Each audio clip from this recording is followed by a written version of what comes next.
Number 3. Quake Lewellyn. Grubbs is a small city in eastern Arkansas. In 2020, it had a population of just over 300 people. Sydney Claire Sutherland grew up on a farm in the area. She was a kind and outgoing young woman. In 2020, Sutherland was 24 and a registered nurse at a medical center in nearby Newport, Arkansas. Sutherland came from a loving family and had 2 nieces she adored. She also had a boyfriend. Sutherland seemed to be content with her life and the direction it was going. So when she didn't return home from a jog on August 19, 2020, her family reported her missing. There were massive searches for the missing 24-year-old registered nurse. This included volunteers from the community. One of those people was 28-year-old Quake Lewellyn. Like Sutherland, Lewellyn grew up in the area and his family owned a few acres. They both attended the same small high school. Lewellyn graduated 3 years before Sutherland. Besides searching for her for several hours, Lewellyn joined a Facebook group dedicated to helping find Sutherland. On the night Sutherland disappeared, Llewellyn's father called him and asked if he had seen her. Llewellyn told his father that he saw her walking on the side of the road that afternoon while he was driving around checking wells, but that was it. 2 days after Sutherland went missing, her phone was found next to a rice field about 1.3 miles from her home. Hours later, close to the phone, the police found a shallow grave that contained the dead body of 24-year-old Sydney Sutherland. The medical examiner determined she had died from multiple blunt force trauma injuries. Around the time the body was found, 28-year-old Quake Lewellyn was at the police station. He told the police he believed he was the last one to see Sutherland alive. The police asked Llewellyn if he would take a polygraph exam, and he said yes. But then the police decided they wouldn't give him one. Llewellyn suddenly surprised them and said he wanted to confess. He said he had been driving around checking out wells. He came across Sutherland, who was walking on the side of a gravel road. He said he drove past her and turned around. As he was driving towards Sutherland, he lost sight of her in the dust. He said he heard a thud and realized he had hit her with his truck. He said he panicked and he put her in the bed of his pickup truck. He then took her to the rice field where her body was eventually found. Once at the rice field, he took off her clothes and then sexually assaulted her in the bed of his truck. Once he was finished, he dug a hole and then buried the body. Llewellyn allowed the police to search his truck. On the tailgate, Sutherland's blood was found. Llewellyn's mother's home had surveillance cameras, and the police reviewed it. Llewellyn's truck was recorded earlier in the day. Later that day, after Sutherland went missing, Llewellyn returned to his mother's home in the same truck. There was a noticeable dent in the truck. Also, Llewellyn had the location-sharing app Life360 on his phone. On the day of the murder, the app placed him just 3 yards from where Sutherland's body was found. Llewellyn was arrested and charged with murder. Llewellyn was looking at the death penalty if he were to be convicted. Instead, in October 2021, Quake Lewellyn agreed to a plea deal. He pleaded guilty to murder and rape. He was sentenced to life without parole. At the time of this recording, 33-year-old Quake Lewellyn is serving a sentence at the Varner Unit in Varner, Arkansas. Number 2. Robert Maury. In May 1985, 48-year-old Avril Whedon of Redding, California, was having a rough time in life. She was addicted to drugs and she was afraid for her life. She told her mother she planned on going to rehab and getting away from the people in her life connected to drugs. Then, around May 28, 1985, Whedon went missing. Her brother, Bill Chartier, was worried about her. At the time of her disappearance, Whedon was renting out a room in her home to 27-year-old Robert Maury. A friend of Whedon told Chartier that the last time he saw Whedon, Maury was giving her a ride on his motorcycle.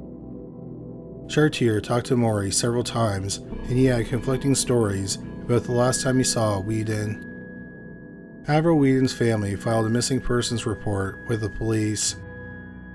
The police interviewed Maury several times. He said that he did give Whedon a ride on his motorcycle around the time she went missing, but he brought her home and didn't know what happened to her. The police could find no evidence as to what happened to Avril Whedon, and her disappearance went cold.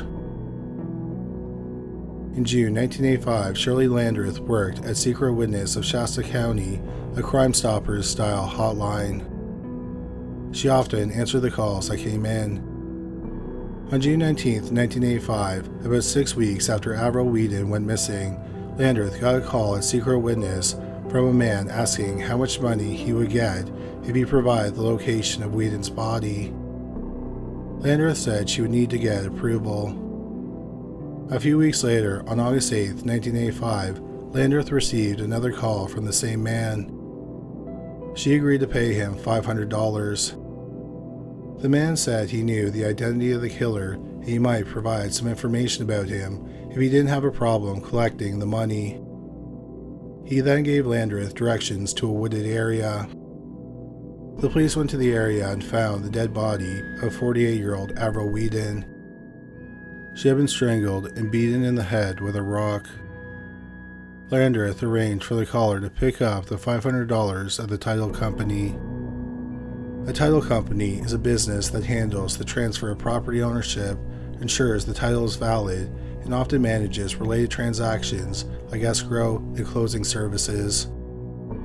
The caller picked up the money without a problem. True to his word, the caller contacted Landreth again. On August 12th, the caller told Landreth that Whedon's killer was the man who lived with her. Landreth wanted the caller to talk to the lead detective on Whedon's case, but he refused. However, he did say he would call back and answer questions if Landreth got them from the detective. Once again, the man kept his word and called back 3 days later.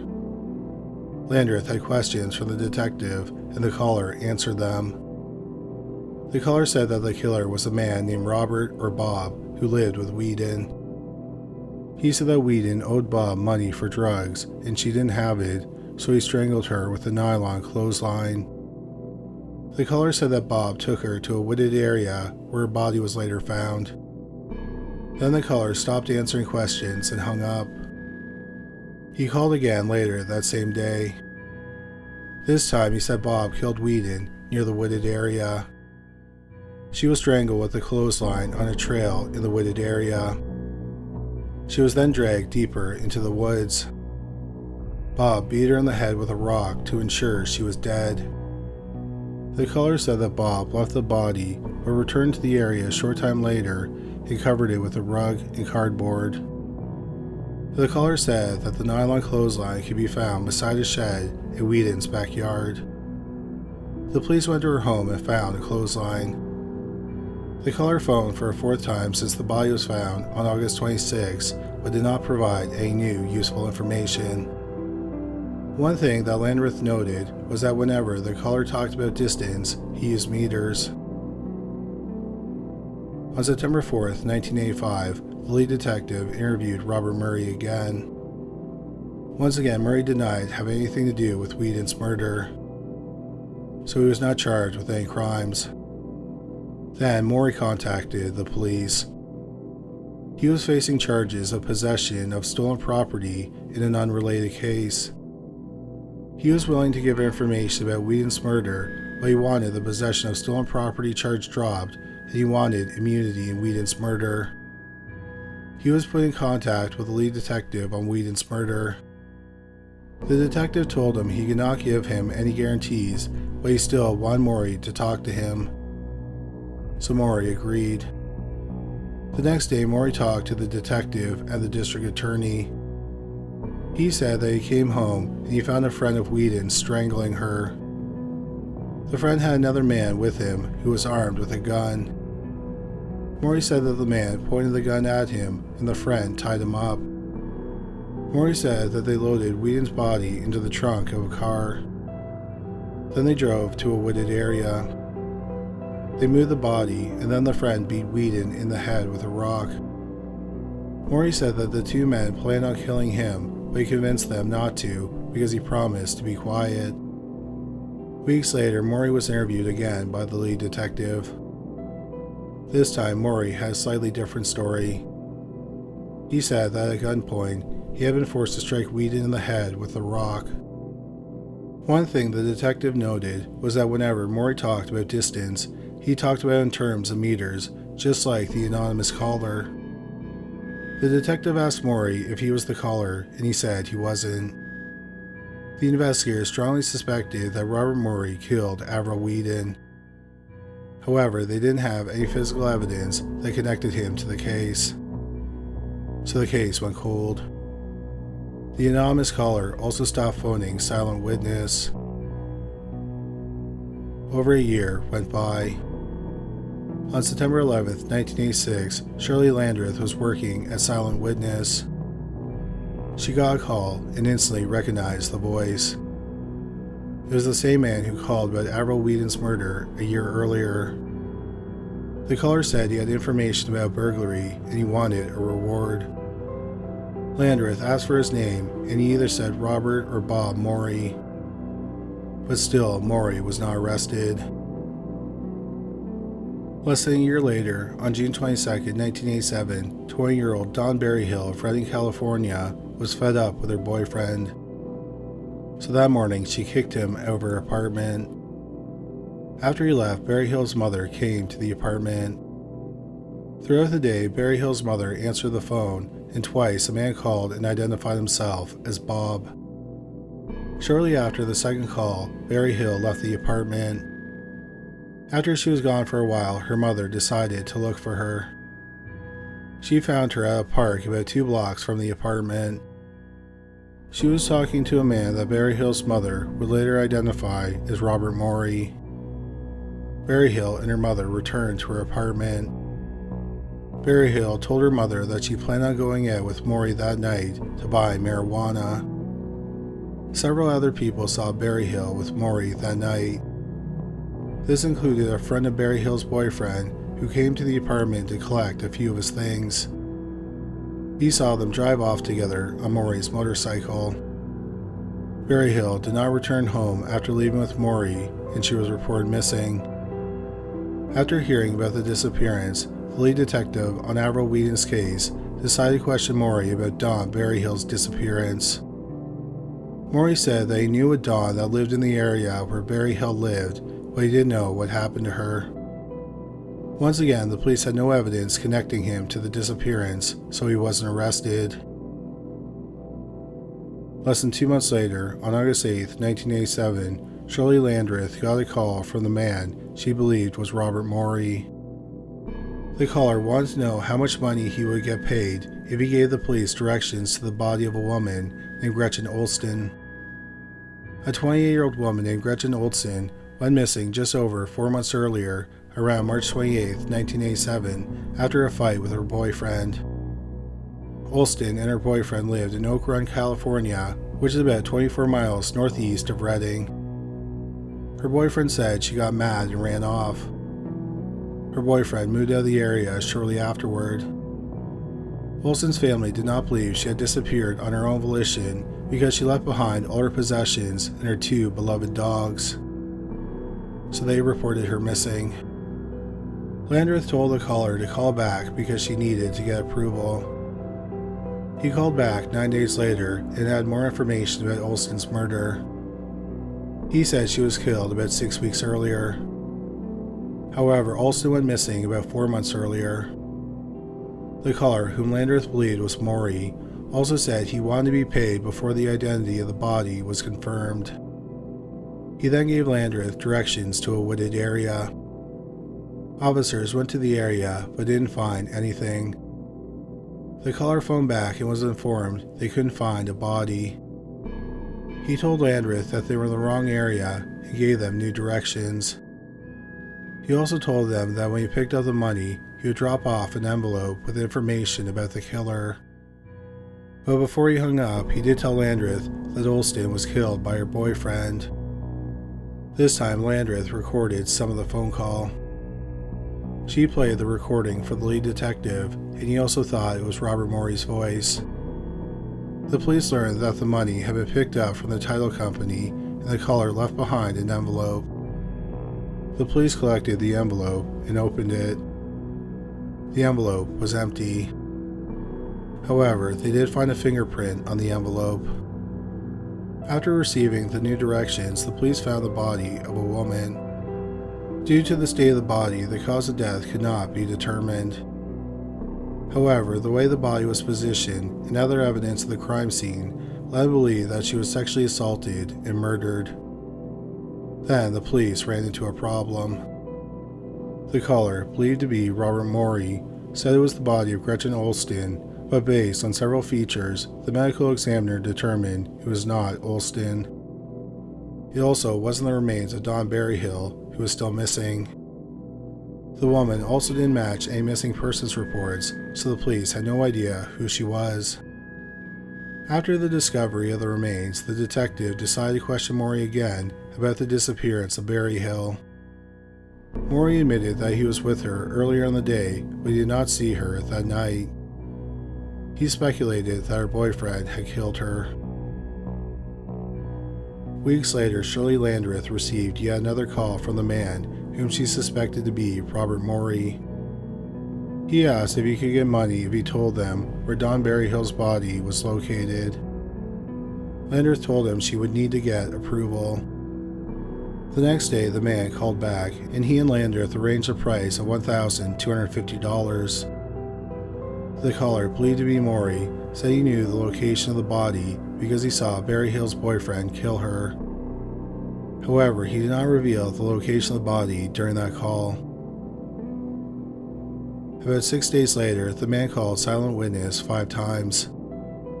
Landreth recorded 2 of the calls. During the calls, the man revealed that Berryhill had been strangled with a scarf. He also told Landreth that her body was in the same wooded area where Jane Doe's body had been found. Hours later, Berryhill's body was found under a mattress in a wooded area. Tied around her neck was a scarf. The lead detective watched the title company and photographed Maury going in and out of the building with the money. On October 5, 1987, 2 detectives confronted Maury with the photos. He denied killing anyone, and the police still didn't have any physical evidence, so he wasn't arrested. Maury was upset that he was photographed picking up the money because Silent Witness was supposed to guarantee his privacy. Less than 2 weeks later, on October 14, 1987, Maury called Landreth twice and demanded to meet with a coordinator. The next day, Maury met with Roy DiCarlo, a member of the Silent Witnesses Board of Directors. Maury was really upset, but DiCarlo managed to convince him that if he helped identify the Jane Doe, then he could get some more money. So Maury took DiCarlo to some brush about 1/8 of a mile from where the body was found. He pointed at a purse that was hidden in a bush. Maury and DiCarlo left the area without the purse, and DiCarlo paid Maury $250. DiCarlo contacted the police and they collected the purse. In it was the identification of the dead woman. She was 30-year-old Belinda Jo Stark. Stark was last seen in Fall River Mills, California on June 25, 1987. Fall River Mills is about 70 miles northeast of Redding. The last time Stark talked to anyone in her life, she told them she was traveling about 200 miles south to Nevada City, California because she had to go to trial for a traffic violation. She expected to spend some time in jail. Stark also had the habit of falling out of communication with people in her life. So even though no one had seen her in months, no one reported her missing. Also in her purse was a piece of paper with a phone number and the name Bob written on it. The phone number was one that Robert Maury used often. The police thought that they finally had enough evidence, so they arrested Robert Maury for the 3 murders on November 6, 1987. Maury's fingerprints were taken. They were compared to the fingerprint on the envelope the caller gave to the title company. One of them was a match. The arrest made the news, and an article was printed with photos of Maury and Stark. After the article was published, a bartender contacted the police and said that she saw Maury and Stark at a hotel bar where she worked in Fall River Mills just before Stark went missing. Robert Maury went to trial for the murders of the three women in June 1988.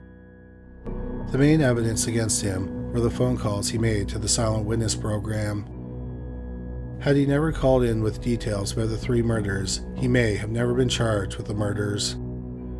He was paid $2,500 for the tips he called in on the murders he had committed. Accounting for inflation, that is just over $7,100. The trial lasted 2 months, and then the jury deliberated for 2 days. Robert Maury was found guilty. In October 1989, he was sentenced to death. Robert Maury is the suspect in at least 3 other murders. One of them is 22-year-old Gretchen Olston, who Maury claimed he knew the location of her body. However, the police think it's possible that Olston was killed by her boyfriend, who left the area shortly after her disappearance. Maury might have been hoping that the police would misidentify Stark as Olston because he had no connection to Olston and he didn't kill her. After 38 years, Gretchen Olston is still missing. Another murder where Robert Maury is the prime suspect happened in August 1983, 2 years before Maury killed his first known victim, Avril Whedon. Maury would have been 25 years old. 44-year-old Laura Stewart had worked as a waitress at the same restaurant in Reading for as many years as Maury was alive. Early on July 30th, 1983, Stewart was at a bar near her work. She left the bar around 2 a.m. About 8 hours later, her new dead body was found in a wildlife area about 20 miles from Reading. She had been sexually assaulted and strangled to death. Months later, on October 6, 1983, 63-year-old Helen Faye Generous was found dead in the real estate business that she owned in Reading. She was strangled to death with a cord that was still wrapped around her neck. The police have not said why they suspect Maury is the killer, and he has not been charged. At the time of this recording, 67-year-old Robert the Tipster Killer Maury is serving a sentence at the California Healthcare Facility in Stockton, California. Maury is still considered to be on death row, but since 2019, there's been a moratorium on executions in California. So it's very unlikely he'll be executed anytime soon. Number 1. Darren Vickers. May 5th, 1997 was a national holiday in England. So 8-year-old Jamie Lavis of Openshaw, East Manchester didn't have school that day. Jamie left his home early that morning. Tragically, that afternoon, Jamie did not come home. His frantic parents, John and Karen, reported him missing. Searches for him were launched. But in the days afterward, there were multiple sightings of Jamie. Some of the reports were from people who knew Jamie. In the media, Jamie was portrayed as a runaway who was living in makeshift shelters. He was stealing food and drinks from stores and dodging the police. In the newspaper, he was called the Artful Dodger. But none of these sightings led to Jamie. 2 days after Jamie went missing, 28-year-old bus driver Darren Vickers went to Jamie's family's home. Vickers lived a few streets away from the family, but didn't know them. He was a father of 4, and his common-law partner was pregnant again. Vickers said that he saw Jamie on the day he went missing. Vickers explained that he was a bus driver, and Jamie had ridden his bus that day. Vickers said, quote, "I believe I'm the last person to see your son," unquote. After that initial meeting, Vickers quickly befriended Jamie's family. He purchased cigarettes and snacks for John and Karen. He even bought Jamie's older brother a bicycle. Vickers became heavily involved in the search for Jamie. He spent hours looking for him. Vickers then started talking to the media on behalf of the family. The police immediately suspected that Darren Vickers wasn't a good Samaritan. Instead, they believed he was responsible for Jamie's disappearance. They thought his behavior was incredibly odd.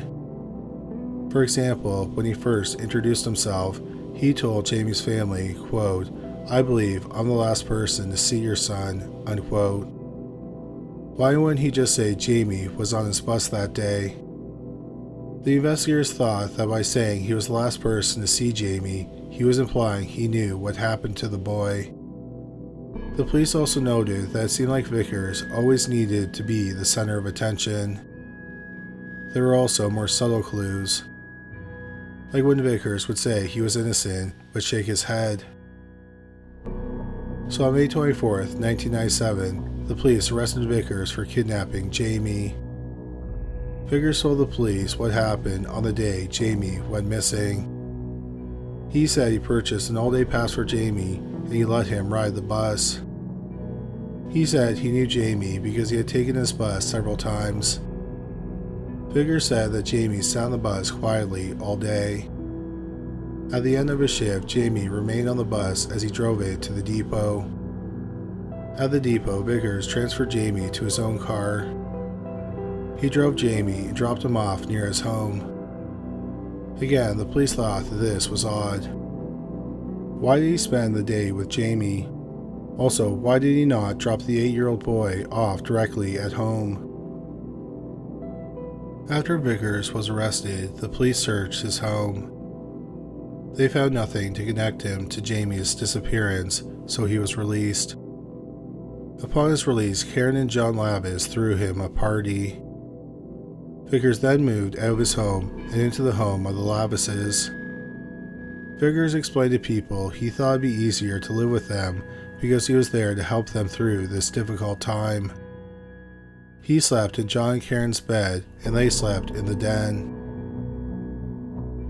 Vickers also regularly listened to a police scanner. When the sightings were reported, he would take someone in Jamie's family to the area where he was spotted, and they would be there before the police. Vickers would always be adamant that the sightings were real, and convince Jamie's family, who was dreading that he was dead, that the person really did see Jamie.